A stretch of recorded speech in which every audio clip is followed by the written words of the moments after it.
বিয়ে বাড়িতে ছেলেদের খাওয়া। এই তো মেনু কার্ড, দেখি তো কি কি আছে। আরে সাবাস, এ তো দারুণ দারুণ আইটেম। ওহ, কোনটা ছেড়ে কোনটা খাবো এ তো দেখেই জিভে জল চলে আসছে। না, তাড়াতাড়ি শুরু করি।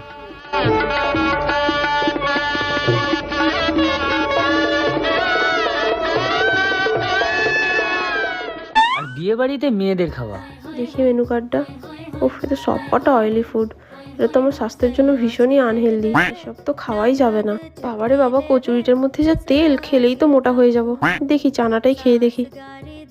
উফ, এই ক্যামেরাম্যানটাও না বেছে বেছে ঠিক খাওয়ার সময়তেই আসতে হবে। কি আর করা যাবে, একটু অ্যাডজাস্ট করে নি। আরে ধুর বাবা, খালি মনে হচ্ছে বিয়ে বাড়ির সব লোক যেন আমার দিকেই দেখছে। কিভাবে কি খাওয়া যায় শান্তিতে? উফ, কি যে করি, ভালো লাগছে না, খিদেও তো পাচ্ছে। ধুর, এত ভাবলে হবে না, যা হবে দেখা যাবে। আমি খেয়ে নিই তো।